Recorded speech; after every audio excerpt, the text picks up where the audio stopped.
Naga, apa yang ingin kamu lakukan? Bayang-bayang dalam kegelapan berteriak, dan mereka tidak mengharapkan naga itu, karena mereka ingin memulai untuk semut-semut yang tidak ada hubungannya dengan mereka. Selain itu, mereka harus menggunakan aturan mereka. Ada suara dingin dalam kegelapan. Kamu ingin mengalahkan kita semua? Tampaknya tokoh-tokoh dalam kegelapan itu tidak merasa ada masalah dengan seberapa banyak yang harus diintimidasi. Mereka merasa pantas mendapatkannya. Mereka merasa menang sudah cukup. Long Yuxiao, 1 lawan 1. Kali ini, saya melihat seorang Jinwu menatap istrinya dan berkata, 1 lawan 1. Dewa bawaan lain berkata, 1 lawan 1. Sosok dalam kegelapan itu marah, dan mereka tidak bisa mengerti mengapa orang-orang terkutuk ini. Semuanya bersinar cerah. Mengapa mereka harus mendukung naga itu? Oke, 1 lawan 1. Ada sosok melonjak dalam kegelapan, dan sepertinya bertarung dengan naga. Namun, pada saat ini, aku melihat Long dan Chang Xiao, anakku, berkelahi denganmu. Apa? Tanda seru. Atau, berkelahi dengan anak-anakmu. Mata naga itu besar, menyapu dunia.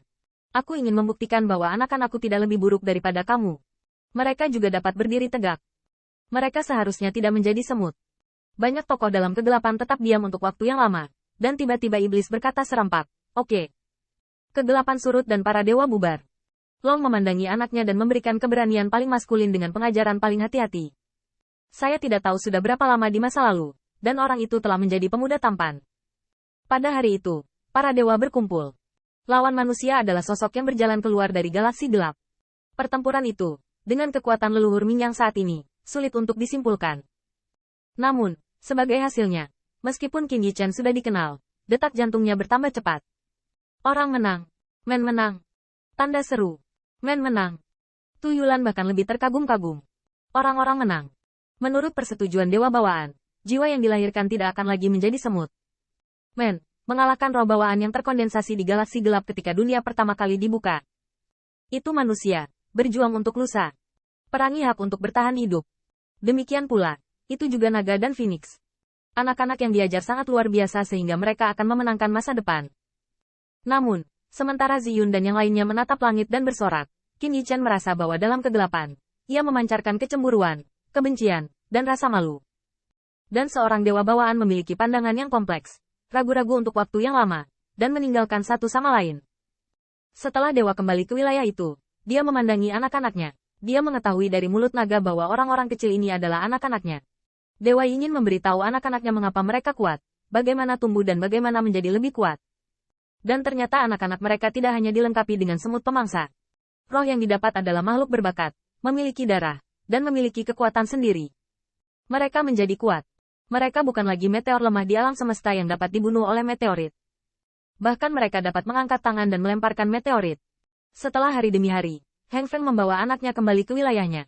Melihat orang-orang muda, Long dan Feng ingin meregenerasi kakak dan adiknya. Naga dan Phoenix berlama-lama, dan cahayanya besar. Ketika Feng melahirkan anak berikutnya, dunia tidak berhenti. Makhluk bawaan memilih untuk menyerah dan membiarkan makhluk bawaan berbagi segala sesuatu tentang mereka, tetapi perselisihan tidak berhenti. Ada musuh alami di antara makhluk bawaan, dan ketika mereka mengajar anak-anak mereka lagi, mereka secara alami lupa memberitahu anak-anak bahwa musuh alami mereka. Jadi, perang roh-roh lahir dimulai. Tetapi naga dan Phoenix tidak berpartisipasi di dalamnya. Ketika naga dan Phoenix bertahan, naga itu sengaja menelan bulan, dan bulan mendung, karena orang mengatakan bahwa dia juga ingin memiliki Phoenix sendiri. Zaman telah berubah, Feng telah hamil sejak lama, dan akhirnya, anak kedua Long Feng telah lahir. Namun, ketika anak kedua mendarat, itu adalah naga. Saya melihat bahwa anak kedua Long Feng adalah seekor naga. Naga yang diperoleh. Meskipun itu memang naga betina, itu bukan manusia. Long dan Feng saling menatap untuk waktu yang lama, dan mereka memutuskan untuk memiliki anak lagi. Namun, anak ketiga adalah seekor Phoenix. Long dan Feng tertegun. Mereka melihat ritme dao mereka sendiri dan mengingat suara dao ketika mereka masih hidup. Tidak ada perbedaan antara ketika mereka orang asing. Tapi kenapa, tidak ada yang bisa dilahirkan lagi? Long dan Feng tidak menyerah. Tentu saja, gadis naga dan gadis Feng juga anak-anak mereka sendiri. Long Feng merawatnya dengan cara yang sama seperti ketika dia masih kecil. Namun, 10 kali berturut-turut, seekor Phoenix di Kowloon. Tidak ada seorang pun di sana.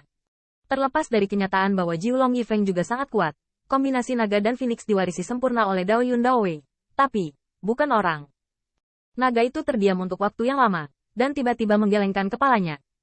Seperti pada masa itu, makhluk bawaan berkumpul di depan Long Feng lagi. Naga itu memelototi mereka, memelototi setiap makhluk bawaan. Banyak dewa bawaan menundukkan kepala mereka, tetapi dalam kegelapan datang kesombongan, menggoda, dan iri hati. Naga dan Phoenix sangat marah. Lama mengerti, itu mereka, yang takut pada kekuatan orang, iri dengan kesempurnaan orang. Jiwa-jiwa bawaan itu, saya tidak tahu kapan dan sarana apa yang digunakan untuk mempersulit naga dan burung Phoenix berkembang biak.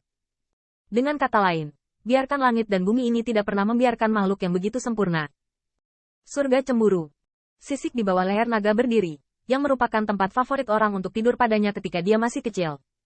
Namun pria itu menghentikan naga itu, ayahnya. Karena ayah dan ibu, dan kekuatannya sendiri, tidak bisa mengalahkan roh-roh bawaan ini di depan mereka. Dengan kata lain, meskipun naga dan Phoenix sangat kuat, mereka tidak cocok untuk semua makhluk bawaan. Naga bersumpah bahwa dia akan tersentuh oleh skala ini di masa depan dan akan membunuhnya. Geng ini. Tanda seru. Tanda seru. Tanda seru. Tiba-tiba, mata Qin Yichen memerah. Bahkan iblis dalam kegelapan. Bagaimanapun, mereka begitu intrinsik. Namun, para dewa itu juga harus terlibat. Mereka memblokir jalan. Kekuatan mereka tidak dapat diprediksi. Mereka tidak membiarkan orang lain di dunia. Tujiner juga sangat marah sehingga buntut rubah bergetar. Jelas. Manusia jelas berjuang untuk kualifikasi anak-anak mereka untuk bertahan hidup. Dan itu jelas roh buatan manusia mengalahkan roh bawaan. Namun, para dewa bawaan itu. Tuhan itu brilian. Tuhan itu tinggi. Tapi Tuhan itu hanya Tuhan.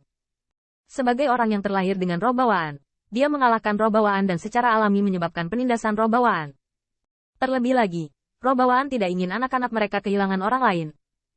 Pada saat ini, dia melihat bisikan Hao Mingyang, bergema di telinga Qin Yichen, dao surgawi runtuh. Dari saat ini, jalan surga runtuh. Gemetar bintang Qin Yichen, surga runtuh. Tanda seru. Memang. Sungguh surga runtuh. Awalnya, jiwa-jiwa bawaan ini hanyalah Taoisme murni. Namun, mereka sekarang memiliki kecemburuan, kemarahan, ketakutan, kegelapan.